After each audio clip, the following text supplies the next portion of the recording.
असं झालं ना का जसं आपल्याला कोणीतरी बरोबर आहे, कंटिन्यूस गायडन्स चालू आहे. हा का बाबा इकडे चल तिकडे जाऊ नको, हे करू नको, हे खाऊ नको असा. आणि एवढं कधी कधी स्ट्रिक्ट करायचे ना, म्हटलं आता फक्त एक भाकरी खायचा दिवसात ना. ओके. भाजी बिजी काय नाही, ओके. एक भाकरी म्हणजे एकच भाकरी खायची. ओके. मग तुला रात्री झोप येते ध्यान करताना. अरे म्हटलं झोप येते पण खायचं नाही. म्हटलं नाही खायचं. तुम्हाला खरं नाही वाटणार, 5-5 महिने 6-6 महिने ना एकच भाकरी खायचं. ओके. पूर्ण दिवसात. ओके. आणि ते पण दुपारी. अच्छा. सकाळी नाही ना संध्याकाळी नाही. ओके. दुपारी एकच भाकरी खायचो.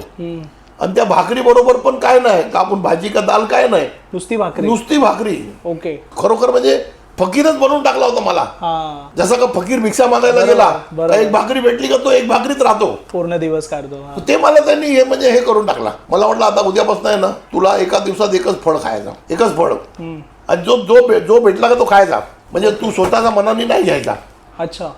जो भेटला फळ समोर तर ते खायचा. ओके. मग मी समजा घरात शिरलो आणि केळा दिसला अरे बाप, तर केळा खायचा एकच. अंगूर दिसला तरी लपडा, मग एकच अंगूर खायचा. असं 6-8 महिने असं केलं त्यांनी, साधना दिली मला.